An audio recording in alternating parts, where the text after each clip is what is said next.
नमस्कार, भक्ति रस चैनल में आपका स्वागत है।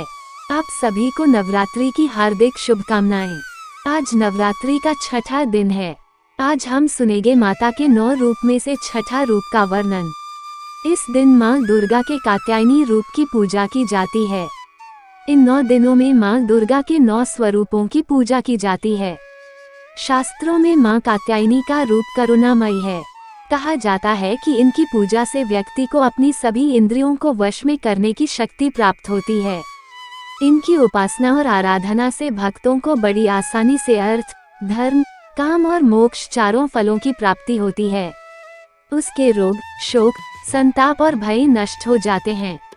जन्मों के समस्त पाप भी नष्ट हो जाते हैं। इस देवी को नवरात्रि में छठे दिन पूजा जाता है।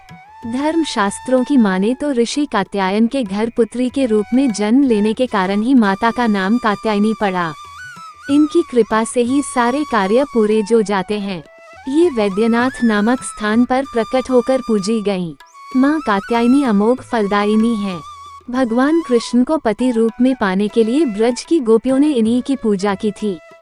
ये पूजा कालिंदी यमुना के तट पर की गई थी, इसलिए ये ब्रजमंडल की अधिष्ठात्री देवी के रूप में प्रतिष्ठित हैं। माँ कात्यायनी का स्वरूप वर्णन।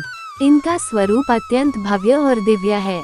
ये स्वर्ण के समान चमकीली हैं और भास्वर हैं। इनकी 4 भुजाएं हैं। दाईं तरफ का ऊपर वाला हाथ अभय मुद्रा में है तथा नीचे वाला हाथ वर मुद्रा में।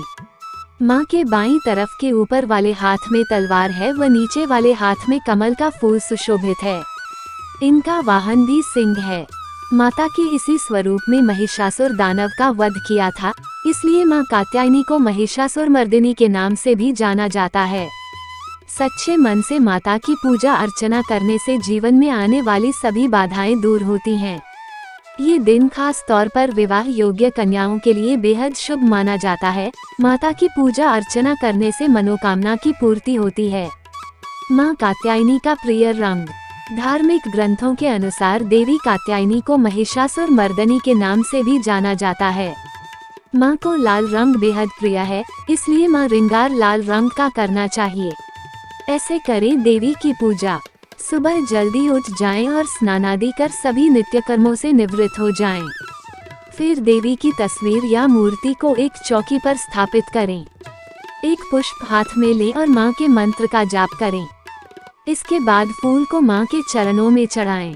देवी को लाल वस्त्र, 3 हल्दी की गांठ, पीले फूल, फल आदि अर्पित करें। माँ कात्यायनी को शहद का भोग लगाएं। इससे माँ प्रसन्न हो जाती हैं। इसके बाद दुर्गा चालीसा का पाठ करें। माँ के मंत्रों का जाप करें और आरती का पाठ करें। देवी कात्यायनी का मंत्र। कंचनाभा वराभायां पद्मधरा मुकुटोज्ज्वला स्मेरमुखी शिवपत्नी कात्यायनी नमोस्तुते।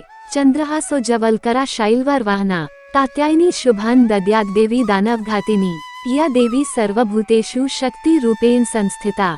नमस्तस्याय नमस्तस्याय नमस्तस्याय नमो नमः। माँ कात्यायनी की स्तुति। या देवी सर्वभूतेषु माँ कात्यायनी रूपेण संस्थिता। नमस्तस्याय नमस्तस्याय नमस्तस्याय नमो नमः। माँ कात्यायनी की कथा। पौराणिक कथाओं अनुसार एक प्रसिद्ध महर्षि कात्यायन ने भगवती जगदम्बा को पुत्री के रूप में पाने के लिए कठिन तपस्या की थी। कात्या गोत्र में विश्व प्रसिद्ध महर्षि कात्यायन ने भगवती पराम्बा की उपासना की, कठिन तपस्या की। उनकी इच्छा थी कि उन्हें पुत्री प्राप्त हो। माँ भगवती ने उनके घर पुत्री के रूप में जन्म लिया, इसलिए ये देवी कात्यायनी कहलाईं। इनका गुण शोध कार्य है, इसलिए इस वैज्ञानिक युग में कात्यायनी का महत्व सर्वाधिक हो जाता है। कठिन तपस्या के पश्चात महर्षि कात्यायन के यहाँ देवी जगदम्बा ने पुत्री रूप में जन्म लिया और वे माँ कात्यायनी कहलाईं। माँ कात्यायनी अमोघ फलदायिनी है। कहा जाता है कि नवरात्रि के दिन इनकी पूजा करने से साधक का मन आज्ञा चक्र में स्थित रहता है। योग साधना में इस आज्ञा चक्र का अत्यंत महत्वपूर्ण स्थान है। तो ये थी माँ दुर्गा के छठा देवी स्वरूप माँ कात्यायनी का वर्णन और कथा। अगर आपको यह वीडियो पसंद आए तो कृपया लाइक, शेयर और सब्सक्राइब करें। धन्यवाद। आपका दिन शुभ हो।